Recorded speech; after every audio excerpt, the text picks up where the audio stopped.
Website आहे त्याच्यावरती bogus profile बनवलं त्यांनी फहादनी आणि त्या ऍक्च्युली जो प्रोफाईल मध्ये माणूस होता तो जईद खान होता आणि ते फहादच्या नावाने त्यांनी बनवलेलं होतं.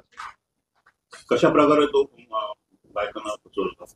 आता हा जो जईद खान आहे याचा स्वतःचा स्टुडिओ आहे, रील स्टुडिओ आहे आणि हा एकदम स्मार्ट म्हणजे पिक्चर मधल्या हिरो सारखा आहे आणि याचे जे 7 ते 8 त्यांनी वेगवेगळे प्रोफाईल बनवले आणि त्याच्यावरनं तो जीवन वेबसाईट वरनं मुलींना लग्नाचं गळ घालत होता. नाही, ही जी मुलगी आहे, जी विक्टीम जी आहे आमचे गुन्ह्यामधली फिर्यादी, हिचं जीवनसाथी.com वर हिनी पण प्रोफाईल बनवलं आणि मग हे मॅच झाल्यानंतर यांचं चॅटिंग सुरू झालं. त्यावेळेस त्यांनी सांगितलं की मी अमेरिकेमध्ये बिझनेस करतोय डायमंड आणि ज्वेलरीमध्ये आणि आपण लग्न करूया. आणि म्हणून मग सुरुवातीला त्यांनी चॅटिंग बिटिंग झाल्यानंतर हिला गिफ्ट म्हणून एक डायमंडचं आर्टिकल पाठवलं चांगलं आणि ते कस्टम मध्ये अडकलंय सांगितलं आणि त्या नावाने काही पैसे काढले. त्याच्यानंतर तो युगांडात आहे मी आणि माझा ऍक्सिडेंट झालेला आहे आणि मला इमर्जन्सी आता पैसे पाहिजेत, माझ्याकडे जी करन्सी आहे ती चालत नाहीये, अशा पद्धतीचे बहाणे करून त्यांनी जवळजवळ 13,54,981 रुपये तिच्याकडनं घेतलेले आहेत. तर हे जीवनसाथी.comचं प्रोफाईल बँक अकाउंट मधनं जे ट्रान्सफर झाले ते आणि मोबाईलचं अनालिसिस करून पहिला आरोपी आम्ही अटक केला. तर त्याचा चेहरा काही आम्हाला फिर्यादीनी जो दाखवला फोटो तो आम्ही गुगलवरनं आमच्या टीमने म्हणजे सुरवाडे आणि सानप ह्या 2 टीम आहेत सायबरच्या टीम यांनी त्याचा पहिला गुगलवरनं चेहरा ट्रेस केला, तो मुलीकडनं व्हेरीफाय करून घेतला आणि नंतर मग अनालिसिस करून मोबाईलचं त्याचं लोकेशन काढलं आणि भोपाळमध्ये त्याला अटक केली.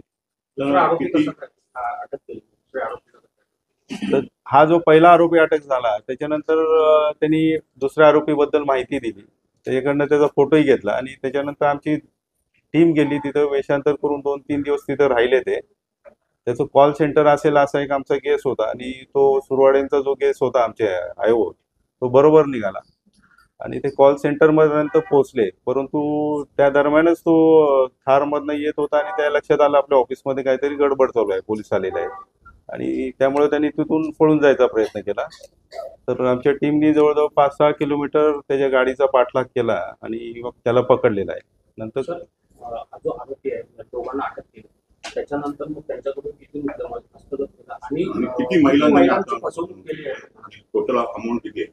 तर त्याच्या कॉल सेंटरवर रेड जी झाली त्याच्यामध्ये 9 लॅपटॉप, नंतर कॉम्प्युटरशी संबंधित जे राउटर आहेत किंवा हेडफोन्स आहेत हे आम्ही ताब्यात घेतले.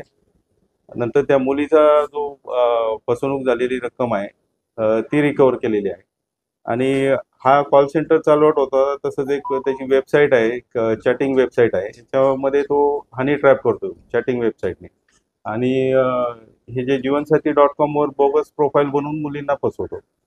तर आतापर्यंत जे प्राथमिक माहिती आहे अजून ही कन्फर्म व्हायची आहे, 30 महिलांपर्यंतचा आकडा असायची शक्यता आहे आणि आकडा जो फसवणुकीचा आहे तो 1 करोडच्या वर जायची शक्यता आहे. हा मुद्देमाल 9 लॅपटॉप केलेले आहेत.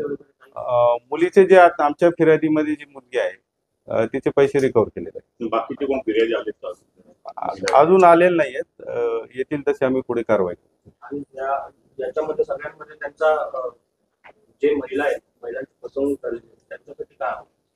तर महिलांसाठी आणि आमचे आव्हान हेच आहे की हे ऑलरेडी आमच्या CP साहेबांनी ड्राईव्ह सुरू केलेला आहे की सायबर क्राईम किंवा सोशल मीडियाचा जो दुरुपयोग होऊन फसवणूक केली जाते, तर अशा गुन्ह्यांच्या अवेअरनेससाठी आम्ही वेगवेगळे स्तरामधील म्हणजे वृद्ध असतील, कॉलेजच्या मुली असतील, मुलं असतील किंवा सोसायटी असतील यांना आवाहन करत आहोत. आमचे अधिकारी जात आहेत, त्यांना या टाईपच्या गुन्ह्यांबाबत माहिती देत आहेत आणि असं काही जर असेल तर त्यांनी पहिल्यांदा पोलिसांशी संपर्क करावा, त्यामुळे पुढची हानी टळू शकेल. सर असं एक प्रकार झाले डिजिटल अरेस्ट आपण चालू आहे त्याच्याबद्दल काय नाव?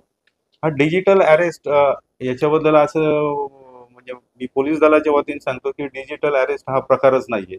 असं जर कोणाला डिजिटल अरेस्ट करून कोणी काय फसवणूक करत असेल तर पहिलं काम आहे त्यांनी पोलिसांशी संपर्क करावा, जवळच्या पोलीस स्टेशन. तर याच्यामध्ये काय अजून आरोपी आहेत? आतापर्यंत तपासात निष्पन्न झाले 2 आरोपी अटक झालेले आहेत आणि ह्या आरोपीची 22 पर्यंत कस्टडी आहे. ते इंट्रोगेशन मध्ये जे निघेल त्याप्रमाणे पुढचे आरोपी हे तर केले हे जातील. 9 लॅपटॉप होते एकच आपण दोघंच ऑपरेट करायचे का अजून कोण? नाही, तिथं ऑपरेटर म्हणजे ते कॉल सेंटर आहेत ना, तिथं मुली होत्या ऑपरेटिंग साठी. नाही, त्यांना आपण साक्षीदार बनवणार.